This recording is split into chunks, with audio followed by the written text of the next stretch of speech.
उपराष्ट्रपती जगदीप धनखड यांनी अचानक प्रकृतीचे कारण देत राजीनामा दिला। उपराष्ट्रपती धनखड यांनी कार्यकाळ पूर्ण न करता राजीनामा दिल्यानंतर विरोधकांनी यावर शंका उपस्थित करायला सुरुवात केली आहे।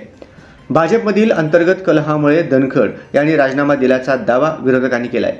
दैनिक सामनाच्या रोखठोक सदरात संजय राऊत यांनी मोठे दावे केले आहेत।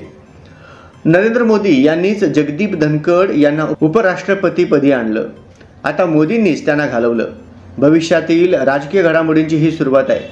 धनखड यांना घालवण्यामागे मोदी व राष्ट्रीय स्वयंसेवक संघातला संघर्ष आहे आणि मोदी यांना वाटणारी असुरक्षितता हे एक मोठे कारण आहे।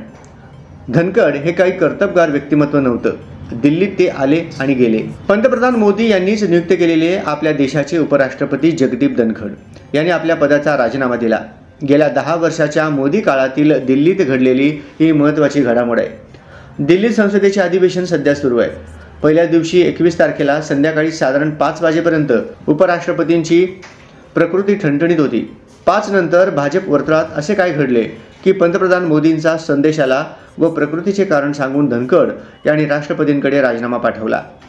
श्री धनखड यांची प्रकृती बरी नसल्याचे एकही लक्षण त्या दिवशी राज्यसभेच्या कामकाजात आढळले नाही। उपराष्ट्रपती हे राज्यसभेचे सभापती असतात। 11 वाजता नेहमीप्रमाणे कामकाज सुरू झाले। 11:30 वाजता विरोधी पक्षनेते श्री खरगे यांनी पहलगाम हल्ला व ऑपरेशन सिंदूर बाबत त्यांची भूमिका मांडायला सुरुवात केली। सत्ताधाऱ्यांनी गोंधळ सुरू केला। खरगे यांचे बोलणे पूर्ण होण्याआधीच त्यांचा माईक नेहमीप्रमाणे बंद केला। धनखड नॉर्मल असल्याचे हे लक्षण मानायला हवे।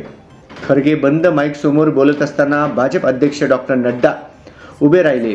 त्यांनी ओरडून सांगितले, खरगेजी तुम्ही जे बोलताय त्यातले काहीच रेकॉर्डवर जाणार नाही। मी बोलतोय तेच रेकॉर्डवर जाईल।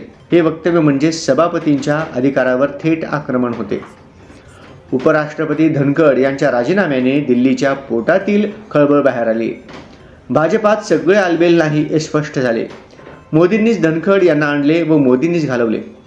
सप्टेंबर महिन्यात मोदी 75 वर्षाचे होतील व त्यांनीच केलेल्या नियमानुसार मोदी यांना पंतप्रधान पद सोडावे लागले। तर मोदींचा वारस कोण यावर भाजपातच चर्चा सुरू झाली आहे। त्याआधी मोदी उपराष्ट्रपती पदावर कोणाला बसवतात हे पाहायला हवं। राजनाथ सिंहांपासून राज्यपाल मनोज सिन्हांपर्यंत नाव चर्चेत आहेत। मोदी यांच्यानंतर अमित शहांना त्यांच्या खुर्चीवर बसायचे आहे, पण स्वतः मोदीच अमित शहांना विरोध करतील। भाजपाच्या एका ज्येष्ठ मंत्र्यानेच मला हे सांगितले। गुजरातच्या 2 नेत्यांतले संबंध आता वरचेवरच राहिले आहेत। पूर्वीचा गोडवा आता राहिलेला नाही।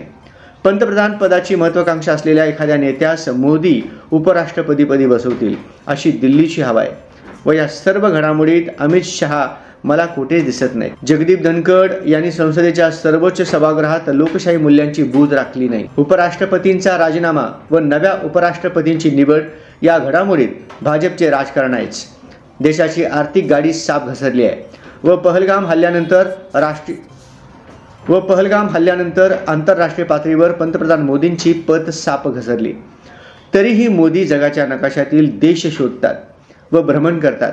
देशात फक्त धार्मिक जातीय तेढ निर्माण करून मोदी राज्य करीत आहेत। राष्ट्रीय स्वयंसेवक संघालाही आता केंद्रात बदल हवाय। सप्टेंबर महिन्यात दिल्लीत अधिक वेगाने घडामोडी घडतील। उपराष्ट्रपतींचा राजीनामा ही त्या घडामोडींची सुरुवात आहे। 75 वर्षांच्या मोदींना पद सोडावे लागेल असे वातावरण आहे। मोदी गेले की शहांचा गडही पडेल व दिल्लीचे आकाश मोकळे होईल। देशात बदलाचे वारे वाहत आहेत। 10 वर्षात जे घडले नाही ते घडेल, घडायलाच हवे असे संजय राऊत म्हणतात।